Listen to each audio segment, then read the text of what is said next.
नमस्कार दोस्तों, मैं अशोक सिंह राजावत आपके अग्निवीर वाले कोर्स में हम आगे बढ़ रहे हैं। और आज हम जो क्वेश्चन सोल्व करेंगे वो करेंगे प्रोटीन के ऊपर। हमने कार्बोहाइड्रेट के ऊपर 2 वीडियो बना चुके हैं। उन 2 वीडियो के अंदर कार्बोहाइड्रेट के क्वेश्चन सोल्व किए हमने। तो आज हम क्वेश्चन सोल्व करेंगे प्रोटीन के अंदर। सबसे पहले आता है कि प्रोटीन की खोज किसने की। प्रोटीन की खोज किसने की? तो प्रोटीन की खोज एक मूलर नामक वैज्ञानिक ने की। प्रोटीन की खोज एक मूलर नामक वैज्ञानिक ने की थी। और दूसरा क्वेश्चन आता है कि प्रोटीन की आधारभूत इकाई है। प्रोटीन की आधारभूत इकाई है तो हमारे एमिनो अम्ल होते हैं, एमिनो एसिड बोलते हैं उनको। जो एमिनो एसिड होते हैं जो मिलकर प्रोटीन का निर्माण करते हैं। तीसरा क्वेश्चन है कि एक प्रोटीन को बनाने के लिए या एक प्रोटीन को बनने के लिए कितने एमिनो अम्लों की आवश्यकता होती है? तो एक प्रोटीन को बनने के लिए 20 एमिनो अम्लों की आवश्यकता होती है। एक प्रोटीन को बनने के लिए 20 एमिनो अम्लों की आवश्यकता होती है। अगला क्वेश्चन आता है कि घावों को भरने में सहायक होता है। जो हमारे बॉडी पे कहीं पे भी घाव वगैरह हो जाती है, चोट वगैरह लग जाती है, तो उस चोट के अंदर जब हमारा ब्लड वगैरह आने लग जाता है तो उस जगह पर वापिस इसको रिकवर, बॉडी को रिकवर करती है, चोट को रिकवर करती है। तो कौन करता है? प्रोटीन करता है। क्या करता है? प्रोटीन करता है। फिर अगला क्वेश्चन आता है कि जो सभी एंजाइम होते हैं हमारे शरीर में, जितने भी एंजाइम होते हैं वो किसके बने हुए होते हैं? हमारे शरीर में सभी एंजाइम प्रोटीन के बने होते हैं। किसके बने होते हैं? प्रोटीन के बने हुए होते हैं। फिर क्वेश्चन आता है कि हमें प्रतिदिन कितने ग्राम प्रोटीन की आवश्यकता होती है? हमें प्रतिदिन कितना ग्राम प्रोटीन खाना चाहिए जिसकी वजह से हमारे शरीर में प्रोटीन की कमी से कोई रोग ना हो या प्रोटीन की अधिकता नहीं हो? तो लगभग हमें 60 ग्राम प्रोटीन रोज का खाना चाहिए। यदि हम 60 ग्राम प्रोटीन रोज का खाते हैं तो इससे हमारे क्या होता है कि प्रोटीन की आवश्यकता की पूर्ति हो जाती है। तो हमें प्रतिदिन कितने प्रोटीन की आवश्यकता होती है? 60 ग्राम प्रोटीन की आवश्यकता होती है। अब क्वेश्चन आता है कि एमिनो अम्ल कितने प्रकार के होते हैं? तो एमिनो अम्ल होते हैं हमारे 2 प्रकार के होते हैं। कितने प्रकार के होते हैं? 2 प्रकार। एक होता है आवश्यक, एक होता है आवश्यक एमिनो अम्ल, एक होता है अनावश्यक एमिनो अम्ल। जो आवश्यक एमिनो अम्ल होते हैं इनको हमें बाहर से लेने की आवश्यकता पड़ती है, इनको हमें बाहर से लेना होता है। और ये अनावश्यक होते हैं, ये हमारे शरीर में बन जाते हैं, ये हमारी बॉडी के अंदर बन जाते हैं, ये हमारी बॉडी के अंदर बन जाते हैं। और ये आवश्यक होते हैं, ये बाहर से लेने पड़ते हैं हमें, इनकी हमारे शरीर में आवश्यकता अधिक रहती है इस वजह से। और अनावश्यक वालों की आवश्यकता कम रहती है, या हम ऐसे कह सकते हैं कि ये हमारे शरीर के अंदर ही बन जाते हैं। और ये हमारे शरीर के अंदर नहीं बनते हैं, इस वजह से इन प्रोटीन को बाहर से लेना पड़ता है। जैसे हम दाल खाते हैं, अंडे खाते हैं, मांस खाते हैं, पनीर खाते हैं, दूध पीते हैं, इस प्रकार से सभी चीजें खाते हैं तो इनसे हमें किसकी प्राप्ति होती है? प्रोटीन की प्राप्ति होती है। तो ये आते हैं आवश्यक एमिनो अम्लों के अंदर। फिर क्वेश्चन आता है कि सबसे ज्यादा प्रोटीन पाया जाता है, सबसे ज्यादा प्रोटीन पाया जाता है सोयाबीन में। यदि दालों की बात करें तो सोयाबीन में पाया जाता है। लेकिन ब्रह्मांड की बात करें तो एक आता है नील हरित शैवाल, एक आता है नील हरित शैवाल, एक ऑप्शन में नील हरित शैवाल आता है, उसके अंदर भी सबसे ज्यादा प्रोटीन पाया जाता है, उसके अंदर भी सबसे ज्यादा प्रोटीन पाया जाता है। फिर नौवा है कि हमारे शरीर में एंटीबॉडी किसकी बनी होती है? हमारे शरीर में एंटीबॉडी किसकी बनी होती है? तो हमारे शरीर में जो एंटीबॉडी होती है वो किसकी बनी होती है? प्रोटीन की बनी हुई होती है। अगला क्वेश्चन है कि 1 ग्राम प्रोटीन से हमें कितनी ऊर्जा प्राप्त होती है?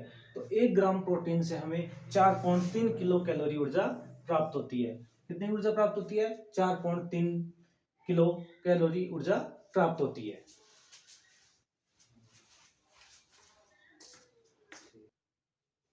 देखिए दोस्तों, अगला है 11वां क्वेश्चन कि हम दाल वगैरह खाते हैं, उस दाल के अंदर कौन सी प्रोटीन होती है?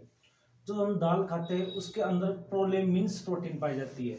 दाल के अंदर प्रोलेमिन्स प्रोटीन पाई जाती है। जो अंडा खाते हैं, हम अंडा खाते हैं, उस अंडे के अंदर एल्ब्यूमिन प्रोटीन पाई जाती है। कौन सी प्रोटीन पाई जाती है? एल्ब्यूमिन प्रोटीन पाई जाती है अंडे में। हम दूध पीते हैं, क्या पीते हैं? दूध पीते हैं, उस दूध के अंदर कैसीन प्रोटीन पाई जाती है। दूध के अंदर कौन सी प्रोटीन पाई जाती है? कैसीन प्रोटीन पाई जाती है। और जो हमारा टमाटर होता है, टमाटर, उसके अंदर लाइकोपिन प्रोटीन होता है। टमाटर के अंदर लाइकोपिन प्रोटीन होता है। और जो गाजर होती है, इस गाजर में कैरोटीन प्रोटीन होती है। कौन सी प्रोटीन होती है? कैरोटीन। और जो हमारे बाल और नाखून होते हैं, बाल और नाखून होते हैं, इसमें केराटिन प्रोटीन भी पाया जाता है, केराटिन प्रोटीन।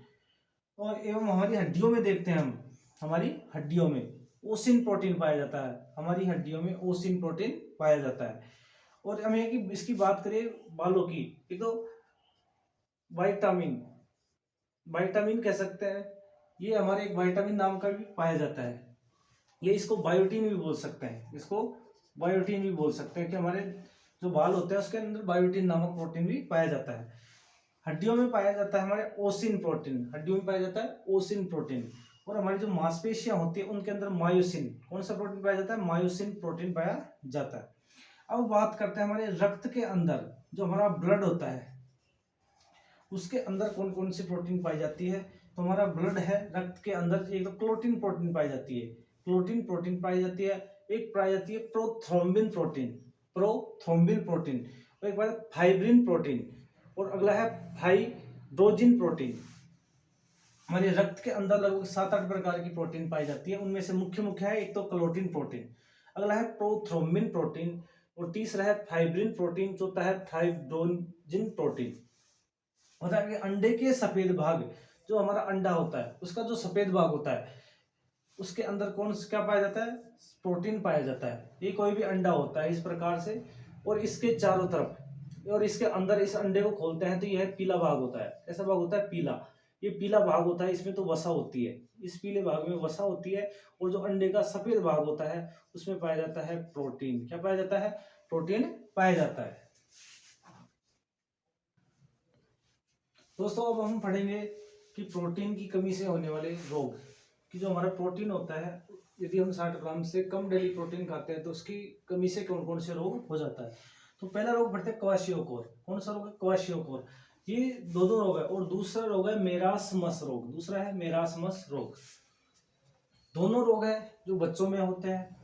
जो क्वाशियोकोर रोग है जो 6 माह के बालक से लेकर 6 माह के बच्चे से लेकर 5 वर्ष तक के बच्चे में हो सकता है प्रोटीन की कमी से। कई बार क्वेश्चन डायरेक्ट ही पूछता है कि क्वाशियोकोर रोग किस उम्र के बच्चों में होता है। तो क्वाशियोकोर रोग होता है जो 6 माह से लेकर 5 वर्ष तक के बच्चों में होता है। फिर अगला क्या आता है कि जो क्वाशियोकोर रोग होता है उसके अंदर जो कोई बालक होता है या कोई बालक होता है जिसके बाल क्या होते हैं कि झड़ने लग जाते हैं, उसके बाल झड़ने लग जाते हैं, उसका पेट है जो बड़ा होने लग जाता है, पेट बड़ा होकर बाहर आने लग जाता है, और उसकी दृष्टिहीनता कम होने लग जाती है। दृष्टिहीनता का मतलब उसके देखने की क्षमता, देखने की क्षमता क्या हो जाती है? कम होने लग जाती है। उसकी हाइट कम रह जाती है, उसका वजन कम रह जाता है। तो ये सभी लक्षण है क्वाशियोकर रोग के। किसके लक्षण है? क्वाशियोकर रोग के। अब अगला आता है कि मेरास्मस, अगला रोग आता है मेरास्मस। तो मेरास्मस रोग क्या करता है कि जो किसी भी बालक बच्चे में होगा तो उसका मानसिक और शारीरिक विकास उसका रुक जाता है, मानसिक और शारीरिक विकास उस बच्चे का रुक जाएगा। मानसिक शारीरिक विकास रुकने के बाद में उसका झुर्रियों भरा शरीर, उसके चेहरे पर धारियां धारियां दिखने से लग जाती है, इस प्रकार से धारियां हो जाती है, ब्लैक और व्हाइट कलर की धारियां हो जाती है। एनीमिया, एनीमिया मतलब खून की कमी, उसमें हो जाती है खून की कमी, एनीमिया को बोलते हैं खून की कमी। तो जो बच्चा होता है जिसके अंदर मेरास्मस रोग होता है, जो मेरास्मस रोग होता है जो लगभग 2 वर्ष के बालक तक होता है, 2 वर्ष तक का जो बच्चा होता है उसके अंदर होता है, और उसके अंदर एनीमिया खून की कमी हो जाती है, और उसका शरीर में क्या पड़ जाती है? धारियां पड़ जाती है। तो ये हमारे 20-25 क्वेश्चन प्रोटीन के थे। तो ये हमारा आज प्रोटीन के जो वन लाइनर क्वेश्चन थे वो हमने कंप्लीट कर लिए। चैनल को अधिक से अधिक संख्या में लाइक करें, शेयर करें और सब्सक्राइब करें। धन्यवाद।